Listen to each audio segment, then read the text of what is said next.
Hey, Tym Moss. How are you, Wendy Stuart? Well, I am so fine because here we are on If These Walls Could Talk. It's so good to see you. We are so good to see you. Oh my gosh! And here we are. My guest's arm is off camera. Get back! Get over there. This is my moment to shine. No, I'm just a little delusional.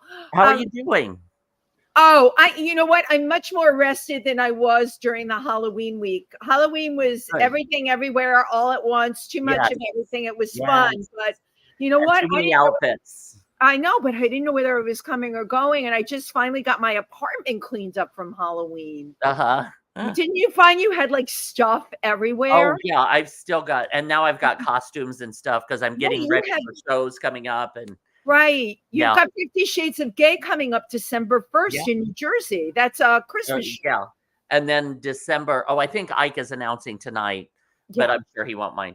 But I think we're doing December 8th, Friday, December 8th at 8 p.m. We're doing 50 Shades of Gay at the Copa here in New York City for Christmas. Oh, very cool. Very, very. Oh, that was so much fun the last time you did it. Excellent. Yeah. Excellent. So thank you for making that announcement.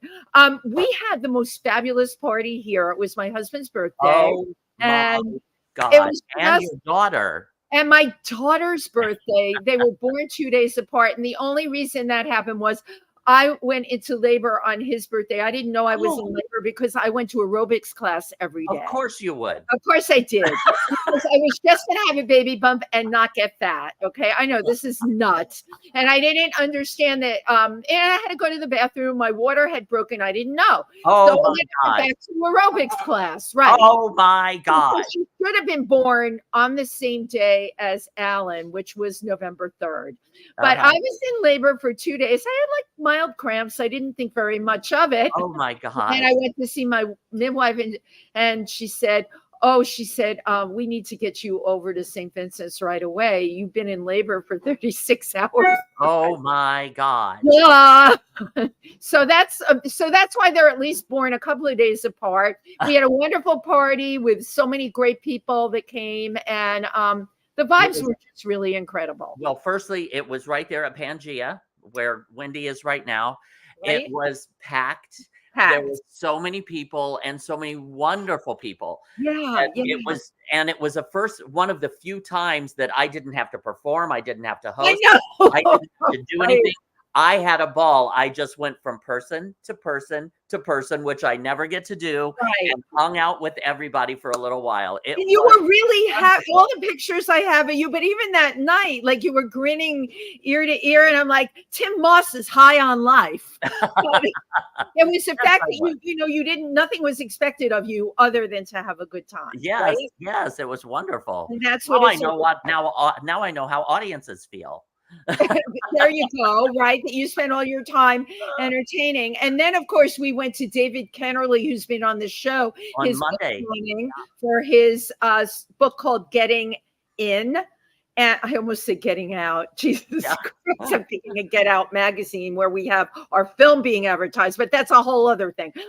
Getting In is David Kennerly's book, and we had a wonderful book signing at Barracuda, hosted by Michael Musto, Chip Duckett, with Shakeda Hall performing. Who did I leave out? There was someone else involved in it. I'm not sure. Okay, well. David Kennerly's book, it's about the 1990s nightclub scene in New York City. We used to put up flyers on the streets, and this was a combination, just a whole collection of these flyers, or several of the flyers from that time period. So it was fascinating, and it was just so cool. It was almost like a 1990s nightclub evening again. No, it totally was. But again, I wanted to point out there was a big range of ages. And I tell everyone this, we really all need to start crossing our borders and sticking together, really, because we can all learn from each other. Absolutely. Absolutely sensational night. And then I have upcoming that I want to announce. Sunday is Latin Explosion with the Imperial Court of New York. We will be benefiting, I believe, Trinity Place, and it will be at Industry Bar at 5 o'clock. I will be performing this year as Madonna. Last year I was here Are And you it's doing La Isla Bonita? I'm doing a version. Thank you, Chauncey Dandridge. I love that song, but everyone does the same version. And of course, I need my own unique version. Of Thank you, course. Chauncey, for finding a wonderful version that really suits my personality. Yes, I'm doing that. That's the only, she's done a couple of Spanish songs and some in Portuguese, but really looking forward to that. And I don't want to forget Saturday night here at Pangea. This is super important. We have an unbelievable guest that's going to be here. It's Stephen Said, and it's called Borderless. Stephen Said is an internationally acclaimed musician, writer, and an activist, and the host and co-founder of Borderless, a global movement, docuseries, and platform promoting pop culture revolution for a better world. This will be Saturday, November 11th, 7:30 to 9:30. He spent a large portion of the pandemic traveling to war-torn areas. So this is going to really be something. He combines film with, of course, performance. Amazing here at Pangea this Saturday night. Yes. Now, a couple of things. I'm going to see a show tonight at the American Theater for Actors. ATA. That was written by Elise Maureen Milner, called All We Really Know Is That We Exist. Ooh. And yeah, it's supposed to be quite a show. So I'm looking forward to that. And I believe it's running till Saturday. So okay, till Saturday. Fabulous. And Tim, we almost forgot. Hal Gallery was featuring Scooter LaForge, amazing artist, had his opening of painted t-shirts that he had hanging like from slinkies from the ceiling. So you could go by and like make the t-shirt go up and down. I just love that. But the shirts are for sale and they will be replenishing on a regular basis. And seriously, everyone should have a piece of Scooter. He is a wonderfully talented artist, and the shirts are whimsical, comical, and beautifully executed. You need to have one and you need to wear it. My God, we have so much going on in New York these days. Absolutely. And last week on Loose Lips, which is another show I do with Ika Belli, we interviewed the incredible Wendy Liebman. Wendy. The comedian. She was a very big comedian, well known in the 90s, and just absolutely hysterical. So I do recommend check that out as well. But you had mentioned Get Out. You had a Freudian slip and mentioned Get Out. Get Out magazine is going to be having their awards again in December, and then you're followed by the Glam Awards, which is going to be in my God, so many awards, January. So little time. Right in the middle of the winter. That's always fun, getting dressed up and our favorite time to be slushing through the snow. However, we are all in Get Out magazine. They did a whole story on the film called Drag to Death, starring Lady Clover Honey. Let me tell you, it's about as high camp as camp can go, and I'll just say that. And we're having a party for it, a screening on November 15th, and that will be at Rock Bar. Yeah, that's going to be a fun night. You wonder why I'm exhausted. My God, I'm just like listening to this. So if I nod off in the middle, you'll know why. Yeah. Jesus Christ. Well, boy, we had a lot of announcements today. So all this talk about theater, right? On Halloween night, I ended up at the Theater for the New City, right? Which and for their Halloween festival, and Amazing Grace and I were the last two that kind of closed out the festival, which was very fun. And you ran into one of our guests that's coming on this show today at Theater for the New City. So that was my segue into that's a perfect segue, right? So our guest today, I happened to meet when we had the show for Don Arrington here at Pangea, Enough at the Blues. And we got to talking and I'm like, oh my God, you're fun. What are you into? And he told me he was going to be performing at Theater for the New City, but he also told me about he's a playwright and his play Whiskey River is going to be November 17th, 18th, and 19th at El Barrios Art Space. That's PS 109, 215 East 99th Street. But we'll be showing the banner throughout the show. And a bonus, he said to me, if I come on the show, I'd like to bring one of the actors. And the actor, of course, is the infamous Jay Walker. So we are going to open our show. Please put your hands together for JC Augustin. Come on, right into the hot seat. Okay. Oh my God! Oh my God! You're here. It's really. How are you?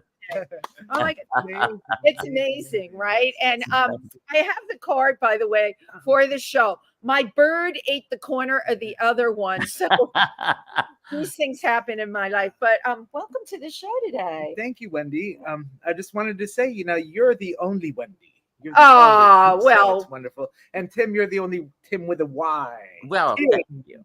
Tim. Tim with a Y. And I was actually named after Wendy Darling from Peter Pan. Okay. And that is my name in the Imperial Court of New York. Oh, I'm Wendy. I've had a lot of titles. Now I think I'm Marquesa. I've made it. Marquesa. I was Countess. I told everyone Discountess Wendy Darling. But anyway, there we have the origins of the name Wendy. And Fantastic. You're a diehard New Yorker, not originally, but you are now. You got it written all over you. And of course, there you were supporting Don Arrington that night, a packed room. Was that an amazing show or what? He's so inspiring, and it all lives in his eyes. Don I agree. Arrington's oh my God. And his voice can take me like Peter Pan anywhere. Right.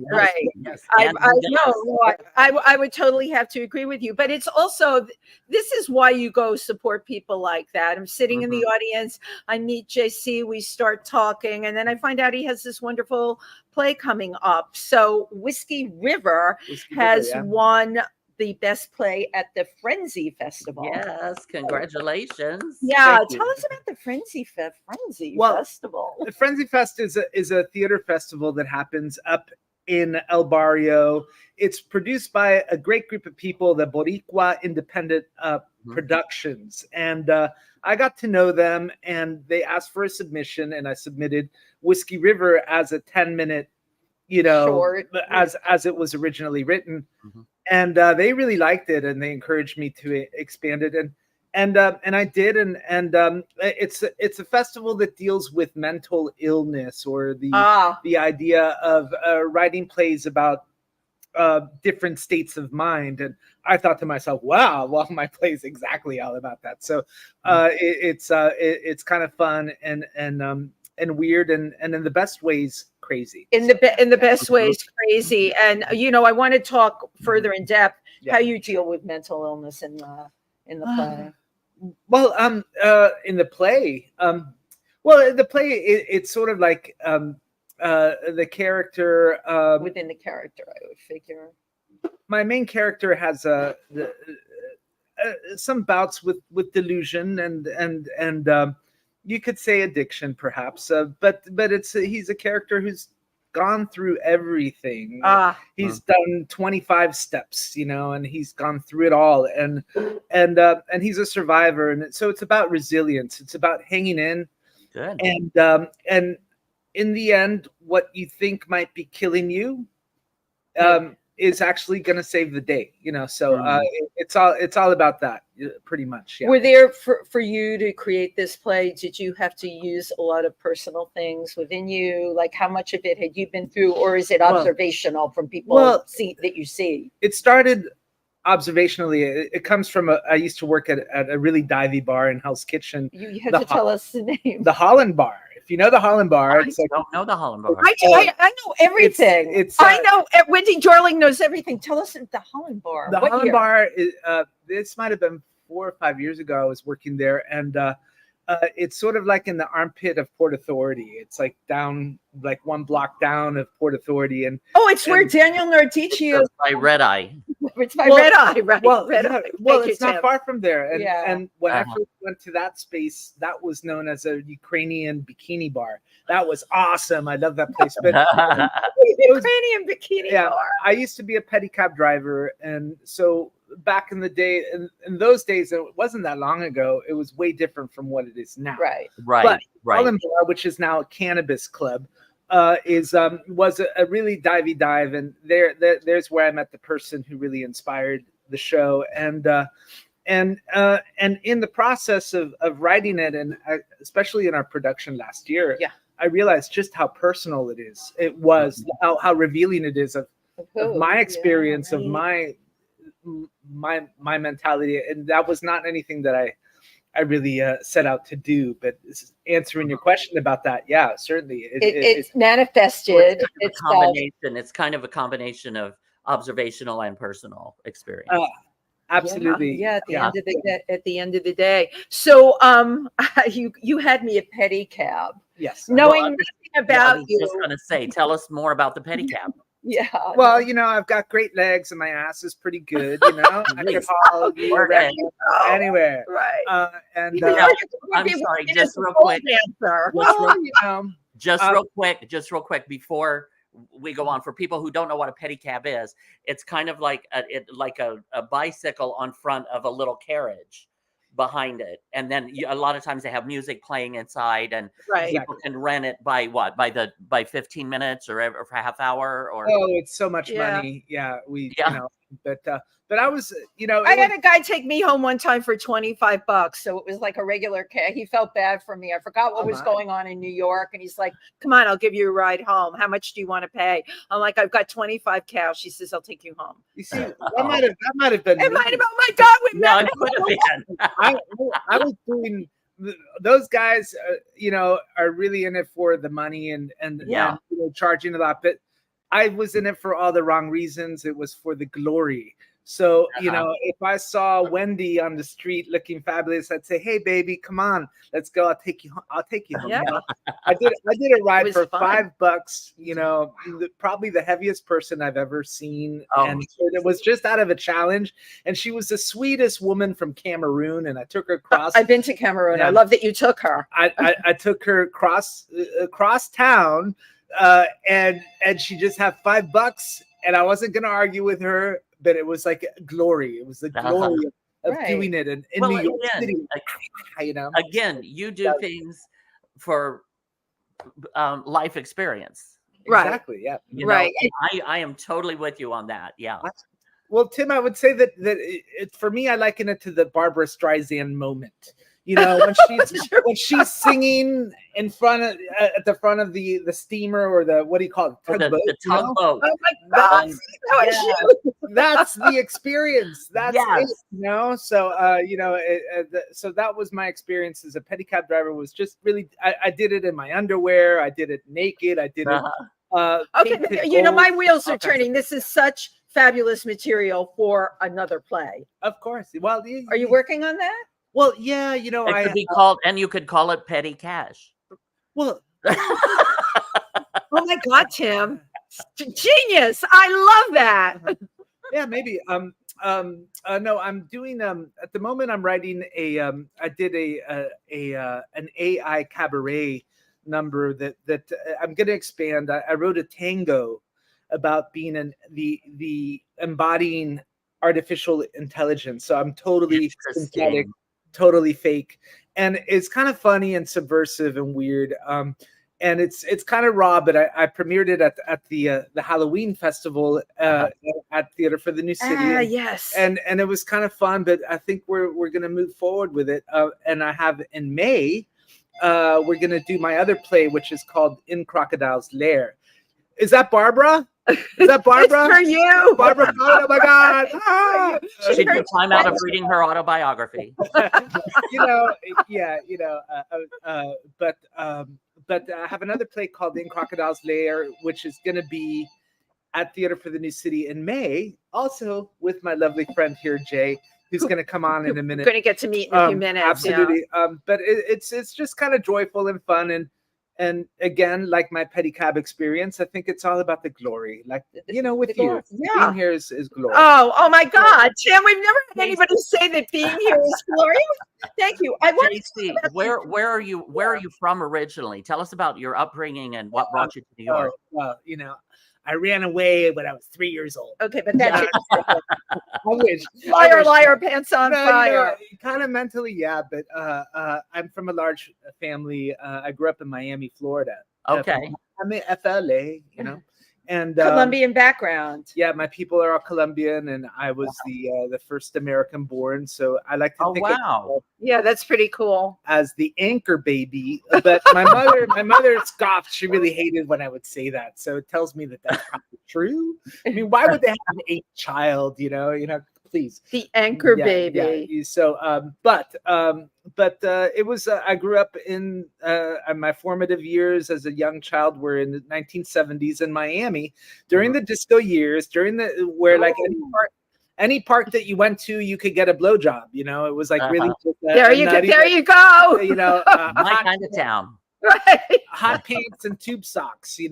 That's Warsaw. Wasn't it Warsaw?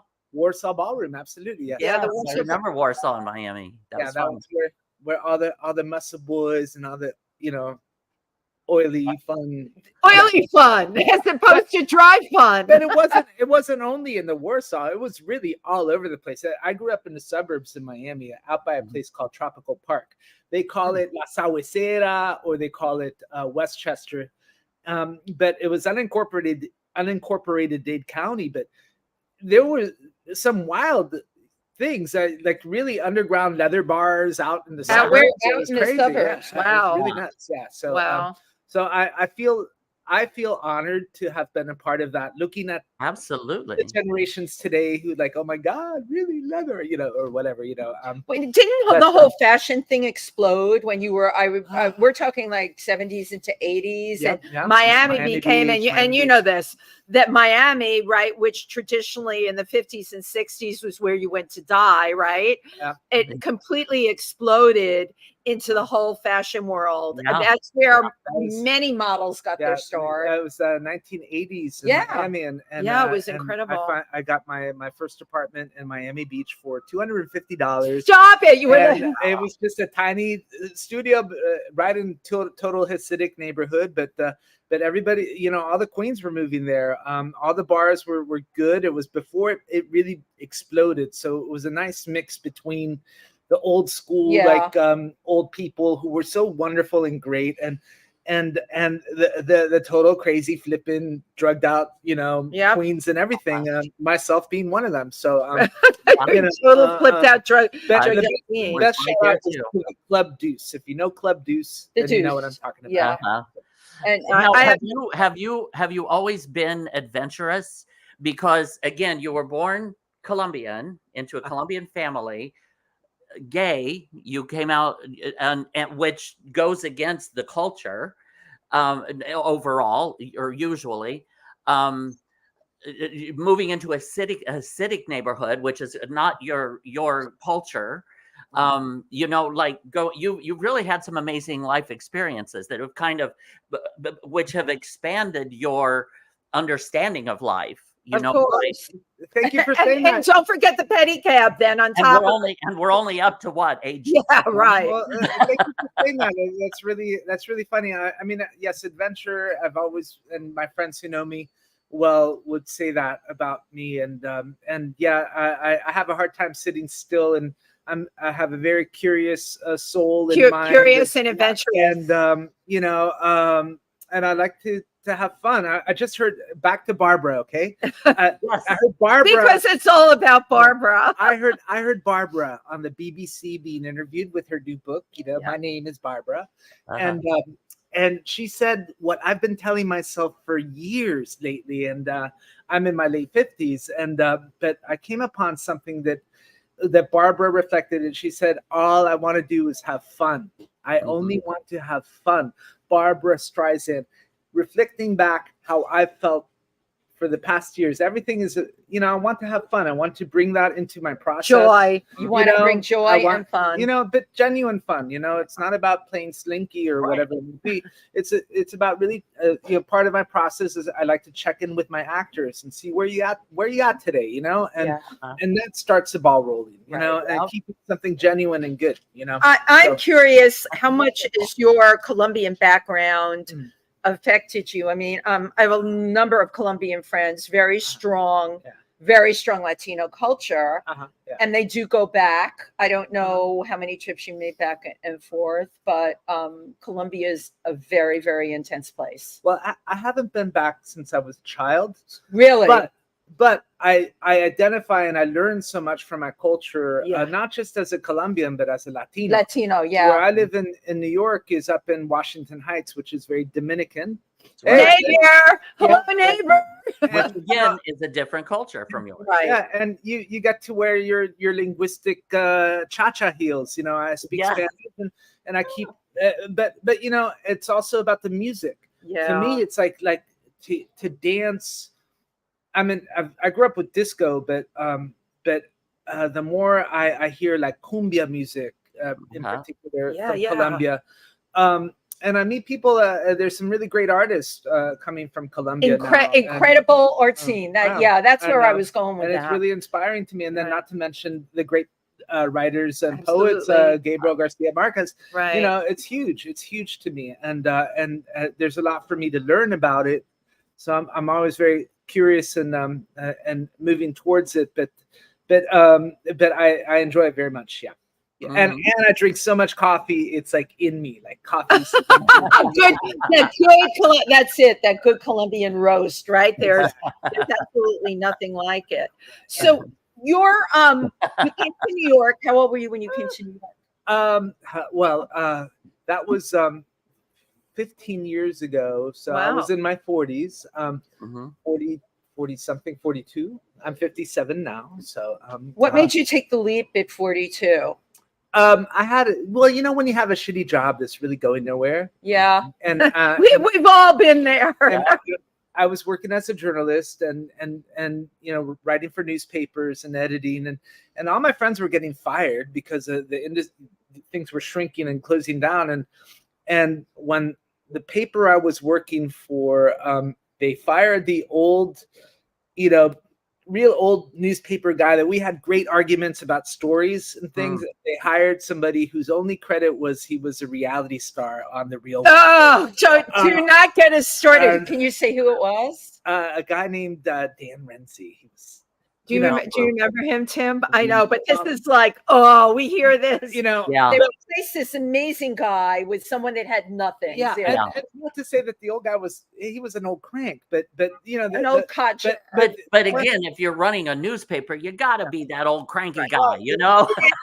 Right, you can see what he is. It went from doing that to you know everything, and there's nothing wrong with you know, pretty boys and their tidy whities, but I was writing about kids who were being murdered, and you know, things getting in with people, children who were on the sex offenders list, and all this stuff was really great stuff I wanted to cover, and it just became impossible. And I came to New York to visit a friend, and I saw the Louise Bourgeois show at the Guggenheim, and that was the moment I was like, okay. This is it for me. Absolutely. What was it about that show in particular? Well, Louise Bourgeois' world, and I had never seen as much of it as I did on that. I'd only seen some of it. It's this weird, almost like kind of nightmarish kind of. She has these cages in which she creates these scenarios that are very inward. You know, it's very much like a reflection of your mind, and it's also kind of comments on gender and on roles in society, and almost like this trippy acid like prison that people contain themselves in, and that to me rang so many bells. And I love the Guggenheim, so and I didn't know what to expect, and it blew me away. The show blew you out of the water, and you knew you had to come here. And right when I walked out, right passing by was a pedicab, and it was the first time I seen a pedicab. So you know, circle. Right, the side. I, for one, I'm very grateful and glad that you did find your way to New York City. How did you find your way to Crystal and Theater for the New City? Because that is a perfect match for your soul. Let me just say this: Crystal Field is I'm so happy that and honored that she invests some trust and love towards me, because she's a real legend. She's the legend. And I got involved with them just doing a play reading of my other play, the Crocodile, an earlier version of it, and that's where I discovered the place, and then I started attending what they call an acting class, but it's really like like a workshop. Well, I wanted like a madhouse, you know. And it's a The best no, but kind. really, it's a really good acting class. But no actor, studio actor is gonna say, "Oh, look at this process," and not think, "Oh my God, these people are It's crazy." crazy. Yeah. I got involved with that, and then I auditioned for Crystal for her street theater, and she took me, and I've been doing the street theater with her and helping her. Yeah. I've been doing lots of assistant directing and things like that with her, and So you got a lot of doing a lot of stuff there, opportunities from going there. and I'm honored too because the legacy of that place. You know, my hero is Maria Irene Fornes. You know, and you know she produced plays starting there, and she worked with Crystal, and you know, so it means a lot to me. And yeah. Well, she has pumped out some incredible art, like Kenny Arcade. I know has done shows there. Charles Bush. Charles Bush, the other, who's been on the show also. But the thing about Crystal is she does so much, right? And she not only allows, but she encourages out there. She wants shows with that go out there, out to extremes. That's what I love about her. It's a very special place, and also the size of it, that she's got a couple of theaters. I know I've done some shows down in that where they call it the cabaret, the basement, the cabaret room downstairs. And you can totally see me in the basement. I could see you like on a fur rug, you know, doing like purring in a cabaret. Yes, absolutely. Maybe we'll do that. That'd be cool. That would be very, very, very cool. But kudos to Crystal for so much what she's done for theater. You've also worked with La Mama, though. I did a show there right before the shutdown. Yeah, we were doing Jack Waters' show Pestilence, which I love the name of it. Which that might have been the last show, full production, that La Mama did before the shutdown, and it was called Pestilence, which was pretty crazy. And that was a really crazy amorphous kind of show that was more dance theater, performance art, kind of like that. And I was an ensemble, but I got to die. The guy got killed. Yes. What people tell me, oh, I'm doing a show, and I'm like, hey, well, that's great. Do you get to die, or do you get to kill somebody? You know. Tim did a horror film he dies in. You'll have to come see. Oh my God! I want to hear you. I want to hear you scream. The what? The horror film that you did. Oh yes. Tim dies in it. You can see the promos for it. He's now you've given away the whole plot. No, I didn't tell the ending. And everyone can see that you're dead in the film poster. Yes, exactly. In the promo, I'm there with. She's got like a stiletto behind me, and I'm killed by stiletto. The worst way to go. Well, I want to bring Jay on. I want to give a quick synopsis. Absolutely. And then have Jay come on. So what I gleaned about Whiskey River, a seasoned hustler spirit runs out and an unspeakable debt comes due. A vulture capitalist, I like that instead of venture capitalist, with a futuristic vision intervenes as delusional and desire confronts unbridled ambition. Whoa, those are some heavy words there. Now, is this with the size of the cast? How big is this show? Well, there are 3 actors, and they're regular sized people. Jay's kind of larger, but he's also kind of larger than life. You know what I mean? Yes. And then there's me. I just want to be Barbara. So yes. Don't we all? But I'm not in it. I'm just pointing them around. You point them as a director. That what do you do as a director? I point them around. I tell them where to go. Well, now how do you? At first, I used to be like, oh, hey, stopping them, but at this point, let them go. Do what they do. And how easy is it? How easy is it for you to wear both the writer's hat and the director's hat? Well, I don't know. I don't know. I try not to label it, but I get very sensitive sometimes. But I need to let go. Yeah, it's all like therapy. I don't. Right. It's about art. It's about art therapy, is therapy, right? I don't know. But yeah, that's. Let me let me get back to you on that. At one point, Put a pin in there. Put a pin in there. now. Yeah. Slide you Oh my out. God. All right. I'm Um, sliding out. yeah, James W. Walker. yeah. And then maybe towards the end, we'll have everybody come in. I'll Jay's squeeze you famous. all. Absolutely. Jay's famous. Hello. So, Hi, How are Wendy. you, Love my it. How are you? dear? So Hi, Tim. Jay Hi, is Jay. a How are tall you? drink of I'm tall. water. I'll slump down. How tall are you? 6'4". 6'4", 6'5". with a You're really freaking- great. You have a very great voice. Oh, thank It's you. a good, Uh-huh. strong, booming actor's voice. But Jay shared with me, I'm like, tell me other things that you've done just when we were conversing.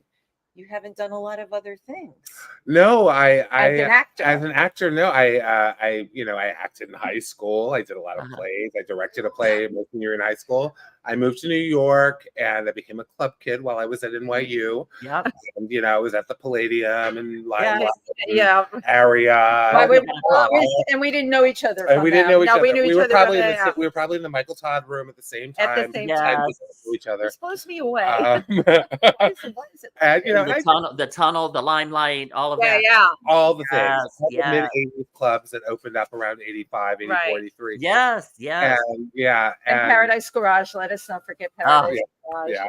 Twilo. Twilo, Nels. Nels. I went Factory. to Nels once. It was a little.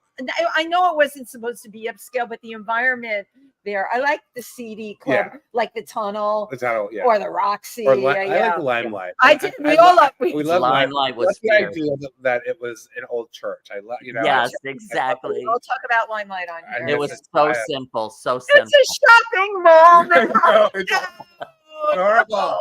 I walked by it and just sort of like reverse cross myself. Yeah, right. Yes. I bottom up. And Bottom up. I totally love that. So, how did you come upon this play? Well, it's really interesting. I'm a member. I'm one of the founding members of Gays Against Guns, Mhm. and one of our members, Sarah Lilly, her husband, T. Scott Lilly, who's in Whiskey River, he is part of Theater for the New City. And she told me that Theater for the New City, this was last summer, was doing one of their community theater things where they sort of do these theater things for kids. And this particular one was about being politically active and politically astute for kids. And she told us that somebody in the play was going to be wearing a Gays Against Guns t-shirt. And so a bunch of Gays Against Guns people should go and show up and stuff. And so we did, and we all wore our Gays Against Guns t-shirt. And this was in Washington Square Park. And then after the show, I said, let's go and meet the person who was wearing the Gays Against Guns t-shirt and introduce ourselves. And so I went over and met this lovely person who was wearing the Gays Against Guns t-shirt. And I'm very famous for taking selfies because I have ridiculously ridiculously long arms. Right. And so everyone calls on you. I can catch everybody in the selfie, And so you're in good company here because we're all Yeah, but his arms are look at Tim. He's really got. Yes, I remember. Oh my God, I look like a Muppet compared to him. Okay, go on. And so I took this selfie, and this lovely person said, "Oh, let me give you my number so you can text it to me." And so I did, and said goodbye, what have you. And then a couple of days later, this lovely person calls me and says, "Hi, Jay, it's JC. We met in Washington Square Park. Have you ever acted?" And I was honest. I said, "Well, I did a little about 30 years ago, but I haven't since." And he said, "Well, there's this play that I've written that's going to be in this festival, and it was supposed to be, it was going to be in the 2020 festival, but then COVID happened, and now they're bringing the festival back, and they've asked me to bring the play back. And of course, I've lost all of my original cast from when I was planning to do it in 2020. So I have to recast it and all these things. And I think that you'd be really good for one of the characters." And I was very interested. I loved acting when I was younger, but I just sort of left it behind as you go on. You live your life. And so we met, and we met in Tompkins Square Park. And we read through it, and I'm thinking, it's the 3 lines. You come on, I love it. Right. You go on. You were hoping. I was pages of time. Exactly. the character he wants me to read is on every single page. But we read through it, and I thought it was really interesting, and it keyed up a lot of really interesting things in me, issues around race and around victimization and politics. There's all sorts of things that play into Whiskey River, and I was really excited about it. And so he cast me, and we went forward. And they lived happily ever after. It's a really great story. It is, right? I've got two things for you. One is Gays Against Guns. Firstly, our wonderful producer, Cameron Cole. We love him. We love Cameron. Prior to Cameron was Chauncey Dandridge. Oh, we love Chauncey. Who was a member of Gays Against Guns. And also Kathy Marino Thomas. I've known Kathy for many, many, many years. And I know they're both very active with Gays Against Guns. And Libby Edwards, who kept telling me I need to get Jay Thomas on my other show, Jay Walker on my other show. And then it's like, I find out he's coming here today. I'm like, this is like. And Wendy, the other thing is, I don't know if you realize, but we protested together. Or counter protested. I recognized you. Yes, because we were with Chauncey. Chauncey was there too. Yes. When the Proud Boys said that they were going to come and protest outside the LGBT Center about a year ago, I think it was, for to drag story hour against it was the drag queen story hour. We all went down, and that's when I first met you. Was we were all yelling at the people across the street. We held the line, and I have to tell you that Jay, oh my God, passionate. I love it. And nonstop. You got that you were right there the whole time. Your voice is very, you're first of all, you're powerful, but you're powerful. When your essence, you know what I mean by that? Your essence is very powerful. Thank you walk into a room, like you were standing outside the door, and I don't see very well, and it came right through the door at me. So, at a protest, you need somebody like him. Yes, absolutely. Especially when you're dealing with the Proud Boys. Yeah. Oh God, they're horrible. And Wendy, you and I, we've been Facebook friends for probably 8 years or something, and this is the first time we're actually meeting. Oh, I love that. I love the beauty of social media. I'm gonna cry. Well, tell us. Thank you. I didn't say. Tell us about this role in. I'm sorry, it's called Whiskey. I need to. Whiskey River. Whiskey River. Yes, thank you. Yeah, so my character Jonathan, who he really resonates with me because he's a native New Yorker. I'm not a native New Yorker. I've been here for 36 years or 38 years. So I am a New Yorker. Don't get me wrong. But he's a survivor. He's someone that can figure out how to get through no matter what.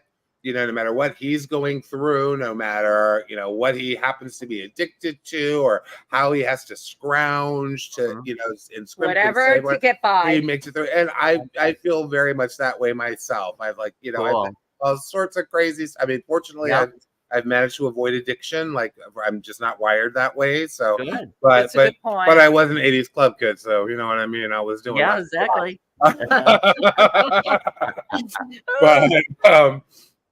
But that's what really resonated with me. And then the themes that JC weaves into the play are so powerful. Just that the idea of delusion and how you can function in a realm of delusion and in New York, especially any longtime New Yorker knows, right? There are people that are going around functioning in a state of delusion for their entire lives. Yeah. And they move forward, they survive, they thrive, but they're in their own world. But it is a place where you can do that and where it supports it. Yeah. Well, the resources are there. Those are t-shirts. New York supports delusion. Come here if you're delusional. We have a home. New York's a magnet for delusion. New York, right? It is. So where did you grow up, and what brought you to New York? So I grew up in Hampton Roads, Virginia, in a little town called Phoebus that's part of the city of Hampton. Is that near Northampton? No, it's near Norfolk and Oh, it is. Virginia I know where Beach, I know exactly Newport where it is. I worked for News. Newport News Catalog. Oh, okay. Oh, great. Oh, Oh, I was a model for you're a that. model for them. Yes. That's amazing. $7.99 clothes. But I digress. Go on. Yeah, so, it's a great area to grow so up that's in. my mother's family line goes back there, to pre-Revolutionary War. Wait, get out. That's Yeah. like, Yeah, like we've been there forever.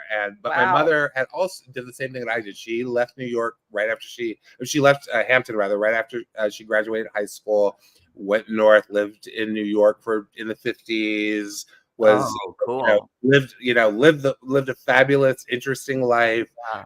I grew up hearing stories about that. So by the time I was the 8, glam, the by the glory. time I was 8 years old, I Yeah. just thought, we'd be watching TV. Just I used to know that person. Oh, It was it was exciting. And so by the time I was 8 years old, You I knew. decided, that's where I'm going to live when I grow Were up. you the only one in your family? I'm an only child. You're yes. an only child. Yes. Okay. Oh, I sweet. got that. Yeah. And so you were going to do That Girl. Yeah, exactly. I was watching That Girl, and I was watching Barney Miller. Right. And I was watching yes, all the yes. shows.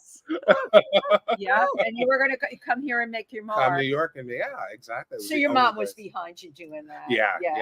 And she supported it fully. When I had to start taking a foreign language in high school, I was going to take French because French seemed sophisticated and fancy. yeah. She said, no, you're going to move to New York when you grow up. You need to know Spanish. Spanish. So I did 4 years of Spanish, That's so right. I'm still fairly fluent in Spanish. If you immerse me, I can get by. Oh, Did bueno. you come here for school? I can. Initially. Well, I applied to NYU in order to come here.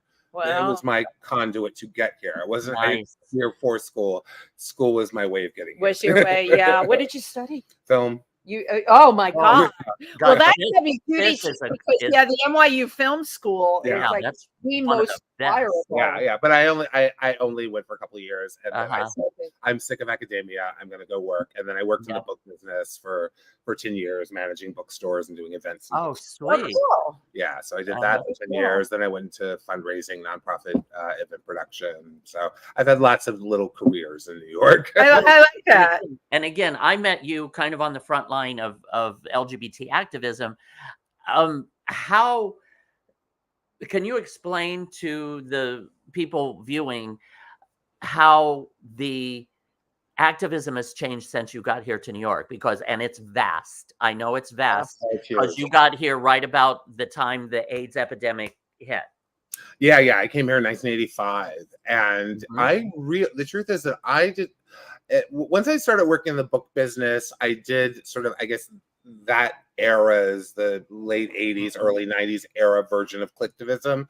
So I was working in bookstores, so I made sure that we had an LGBTQ section. Yeah. I made sure that we had, in the health area, I made sure that we had a section of all the books on HIV/AIDS. Nice. Oh, I tried to do what I You every did what year you could, right? when I was working for the Brentano's bookstore in the old Oh my God, Brentano! Yes. Wow.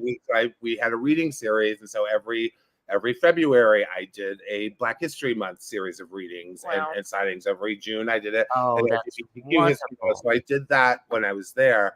But then it wasn't until the late 90s when Matthew Shepard died. Yes. Was that pivotal for you? That was pivotal to me. That was when I really, that was my first experience of being a street activist, of going out.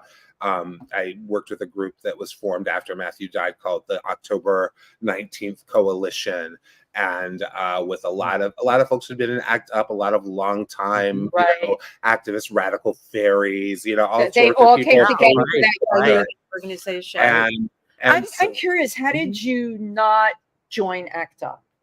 Because you were here when we were in the belly, and we were part of an AIDS organization. You knew it, Powers, Pet Owners with AIDS Resources. Oh, sure. We took care of the pets of anyone that had HIV AIDS. or AIDS, but ACT UP was raging at that time. How did you? Yeah, when I started working for the first big bookstore that I worked at was called Doubleday Bookshops on 57th and 5th, and I met a man who would be my partner right after I started working there. And so in 1988, I moved in with him. We lived in Inwood on 181st. On Vermilion, 211th Street. And we sort of set up housekeeping, and then and so I was just sort of like in that living your life. I was living my life, and I was reading about ACT UP, and I knew what they were doing, and I was paying attention. But I was like, no, that's for them. I'm not gonna, Well, you weren't ready for it. I wasn't ready for it. Then Matthew Shepard pushed you over the edge. That pushed me over. And so what I'd say is the difference, the big difference is the interwebs, right? Yes. Like we were wheat pasting, right? We wanted to do an action. We were wheat pasting flyers all over the neighborhood, come to this thing. And now you can, you have a much wider reach to people when you want to do an action, which is really useful. Now there's all sorts of things that are problematic about social media and and misinformation. The tool that you can use them for is really quite incredible. Yeah, absolutely. How does this character that you are playing in Whiskey River connect to who you are, Jay? What aspects of it? John's, in some ways, even though, like I said, I lucked out, I didn't get the addiction gene. A little there, but for the grace of God. A little bit, he's it's not a foreign. It's not foreign. It could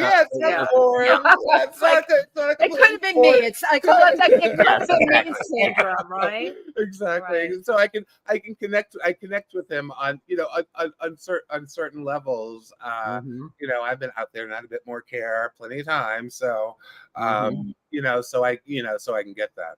But you are a person that lands on both feet every time. Always. Too. Yeah, I'm a survivor. I feel I have a sensible girl sitting next to me right now. More or less. We dance on the edge a little bit. The edge, but so it's come back. I am a 2-drink person, and it never goes more than that. People are like, don't you want a third? No, I don't. I'm a 2-drink person with everything. I'll go so far, and then I just have to pull back because it's my nature. Yeah. Why don't we have JC join you again, and then we'll talk a little bit more about whiskey. About Whiskey River. We're all going to be in the window. Can we all get in the window? We're all in the window. You gotta get close. In my window. There you go. Tim, are we good? Yes, you're good. Tim, we have a lot of comments. Well, let me go through. We've got let me see. B. Claudia from Germany. B Claudia. She says, just a second, where was it? I'm sorry, I'm running. Very good question. I think nowadays it is more important than ever. #activist. People forget too often what is needed. Rights are not always a given. There has to be an explanation and support and education. Right. And support. Suze Genero, who is a designer up in Massachusetts, says hello to everyone. Oh, but their final one. Eris Ziagos. Eris sends hearts, which is very sweet. Rob Gould, the writer of, he's also a playwright. He wrote Little House on the Ferry, and he's in Fort Lauderdale. So and we also have Nelson Quimby. Oh, we love Gladio. Gladio's in the horror film that we're screening November 15th at Rock Park. We're all in it. Oh, and Nelson Quimby says hello, everyone from Maine. I love Nelson. Justin Gooding, thank you for a wonderful episode with JC Augustin and J.W. Walker. Much love from your fan, Justin, aka that's Gladiola. So that's wonderful. Thank you, everybody, for tuning in. So tell us a little bit more about Whiskey River. What I would like to say is jump in is Wendy, you were asking Jay about his connection with Jonathan, the character. Yeah. And one reason, perhaps the main reason why I thought Jay would be so good was because once I met him and I knew something about him, I knew I didn't have to explain to him what, a baby oil show was or any X. Gen X. queer unsavory parts of I love that, the unsavory parts of queer life. yeah, You just knew he knew. I knew that he knew, and that to me was like, and it was a last minute kind of production. So I was like, yeah, I don't need to spend time explaining this stuff. Although I do have to with another one of the characters, but that's fine, you know. But he was very shout out to my two co-stars, Miss Marie and T. Scott Lilly, who are amazing. Hey. So honored. Yeah. And as a reminder, the show is November 17th, 18th, and 19th at El Barrio Art Space, which is on 99th Street, 215. 215 East 99th Street. And hold that up there. And any New Yorker viewers of the show, if you go to our Eventbrite, which is up on the screen,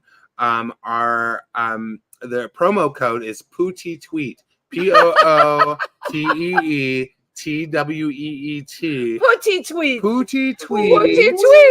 And if you come see the show, you'll understand what that means, and that will give you a discount on the ticket price. I love Pootie. Cool. Is that a word? Pootie Tweets. It's a bird call. I stole it from Kurt Vonnegut, but But you I said love it. So go to in the show. so everybody in New York, go to whiskeyriverplay.eventbrite.com and use the code Pootie Tweets for a discount to go see Whiskey River Play. It's cheaper than a drink nowadays. Yeah, so, yes, right. It may not be saying much, but drinks are so expensive now. My God, I really cleaned up. Not if you fill a small bottle and put it in your boot. Order an orange juice at the bar. Go to the ladies' room. You know what? Mama's had a lot. Oh. Well, I'm so grateful that you thank you for being our guest today. This was absolutely wonderful. Absolutely, and we're excited. Why El Barrio? What made you decide? Thank you all. You wore your thank you shirt. Why El Barrio? Why did you decide to do the show there? Well, because that's where the festival, the Frenzy Fest was happening. Okay, but then we lucked out. I feel so fortunate not only to be here with you guys, but the fact that while we were rehearsing Whiskey River to be in the festival last year, an act that was scheduled for the cabaret at TNC at Theater for the New City dropped out. So they had a gaping hole just as I'm rehearsing our play. And I love to fill a gaping hole. That's what the wasn't going to bring that up today, but you did. And we did. We filled that hole. It was so we got an additional run of the play, which was fabulous. But then we won Best Play in the Frenzy Fest. Yeah, and part of that he won Best Actor. All right. My debut, right? Love it. Sally Field speech. They liked me. They really but as a reward for having one Best Play, they allowed us to mount it again this year, which is why we're doing it again this year. We're mounting. Yeah, mounting being the operative word. Mounting, always. Yes. Mounting and filling that hole. Filling holes, it never ends, really. So yes, thank you again. So please go to whiskeyriverplay.eventbrite.com and put in Pootie Tweet as the code, and for a discount. Yay! And just Jericho D'Angelo. Oh yeah, Jericho of the Angels is on here. Oh my God, he did not. Yes, Jericho, he did. I saw Jericho last night. We were hanging out with the Shakespeare crowd. Yes. Whoa, you really do run the gamut, don't you? You know, men in tights. You know. It's always at the end of the day. It really is. You two have been such delightful, incredible guests, and I like the way I organically met you, and then of course you were there because you were on the radar the whole time, and that is how things should happen in life. Absolutely. Right? And JC, we need to get together for a drink or a you guys meal or something uptown here up in Washington. I want to do a bridge rehearsal where we walk across the George Washington Bridge and sing Barbara or absolutely. All right. And we'll have to stop in the middle to do the tugboat scene at the end. Yes. Don't Yeah. Rain on My Parade. Baby, Oh my I God. love you. I love you. All right, and you have to tape it when you do it, Yes. so we can all see No, it. Because if you don't tape it, it didn't happen. It didn't happen. Right. Perfect. Thank you so much. all right. Thank Thank you. everybody This for is tuning really in great. today. Don't forget Hope to some of you can catch come. Whiskey River the 17th, 18th, and 19th of November, right before Thanksgiving. What could be better? Whiskey River at 215 East 99th Street at El Barrio. Be there or be square. Bye-bye, everybody. Bye.